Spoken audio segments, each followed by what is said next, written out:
Welcome to The Explainer. Today we're diving into something really powerful, something right at the heart of the Christian faith.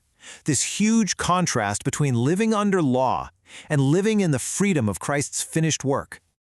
You know, the authors of our source material, Reverend Dr. Antonio Arnold and Sis Sheila Arnold, they point out a really widespread problem in a lot of churches, and that's spiritual bondage, the kind that's caused by, well, religious tradition.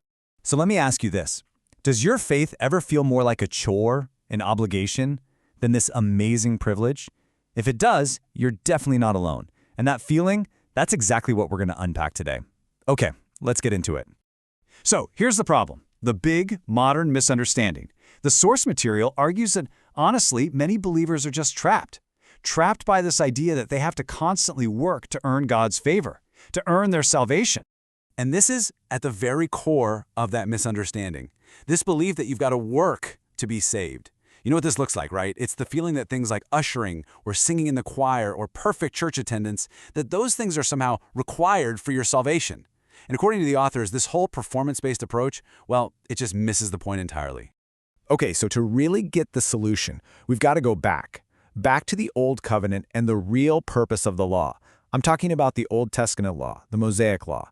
So many people get this twisted, so let's clear up what it was actually for. So the law, the commandments given to Moses, were never meant to be the final destination. The source material, pulling from Galatians, makes it super clear. The law was never intended to save anyone. Think of it like a schoolmaster or maybe even a mirror. Its whole job was to show us our flaws, our shortcomings, to make us realize, wow, I can't do this on my own. I need a savior.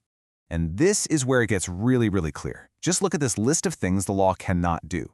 I mean, it's pretty staggering when you see it all laid out.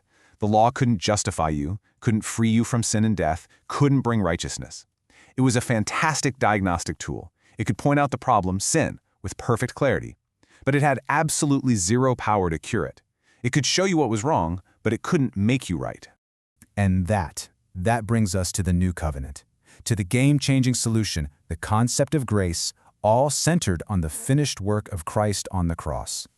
So what is grace? Well, it's undeserved favor. It's this incredible kindness given to us through Jesus Christ. And here's the absolute most crucial part. It is freely given. It cannot be earned. It's a gift, not a wage you get for clocking in. And that idea right there, it flips the entire script on our relationship with God. And when Jesus declared, "It is finished," wow. He wasn't just saying he was done, he was saying the law was fulfilled. He took all of its requirements and its curse right onto himself. And that single act, in that single moment, shifted everything. The whole system changed. Believers moved from being under all those obligations and curses of the law to living in the total freedom of grace. And this chart just lays out the difference so perfectly. Look at this. Law versus grace. Under the law, it was all about justified by works. It brought condemnation. It was a schoolmaster. It demanded obedience. It was all based on human effort, what you could do. But then you flip over to grace. Now it's justified by faith. It brings freedom. It's a finished work. It empowers service. And it's all based on Christ's sacrifice. See the shift? The focus goes from what you do to what Christ has already done. Okay, so if this grace thing is so freeing, why do so many of us still feel, well, trapped? Let's start debunking some of these myths, these religious obligations that keep people stuck in spiritual bondage. All right, myth number 1. This is a big one. You must work in the church to be saved. This is probably one of the most common misconceptions out there. And you know what it leads to? Spiritual burnout. It creates a faith that feels like a never-ending performance review you're always about to fail. But listen to how the source material just flips this whole idea on its head. It says, as a Christian, you work because you are saved. It is not an obligation, and it's a privilege. See that? It completely changes the why.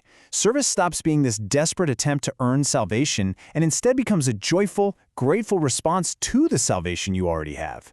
The motivation shifts from fear to just thankfulness. Okay, here's another heavy one. Myth number 2.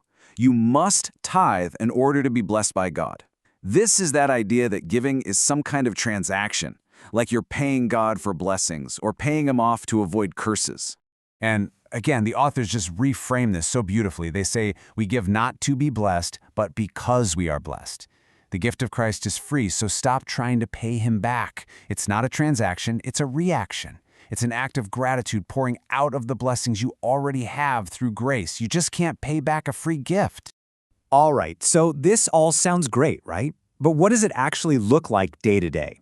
How do we take this freedom from religious obligation and apply it, in real life? Well, the source makes a really key distinction we need to understand. It's the difference between the true church and a religious institution. See, the true church, that's not a building. It's the believers, the people who are the temple of God. It's guided by the spirit of the law and defined by things like love, joy, and peace, the fruit of the Spirit. A religious institution, on the other hand, can get caught up in being just a building, bound by the letter of the law, defined by strict rules, where service feels like an obligation. Huge difference. So here are some really practical ways this mindset changes our actions. It's all about shifting your motivation. You start serving from love, not from fear. You give cheerfully, not because you feel forced to. You can finally rest in your faith, knowing your salvation is secure, instead of stressing about your weekly performance. And you forgive others freely, because you've been given this unearned grace yourself. It's a shift from I have to do this to I get to do this. And that's really the ultimate takeaway here. Your relationship with God isn't based on your performance, your works, or how well you stick to tradition. It's based on grace, through faith. That's the liberating truth the authors are getting at. This freedom from spiritual bondage, it's not something you have to go out and earn. It's a gift that's already been given. So as we wrap this up, I want to leave you with this question from the source material to think about. What old tradition, what burden, what rule, what is it that you can release today to more fully step into the finished work of Christ? What can you lay down to walk in the freedom that has already been so freely given to you? Thanks so much for joining us for this explainer.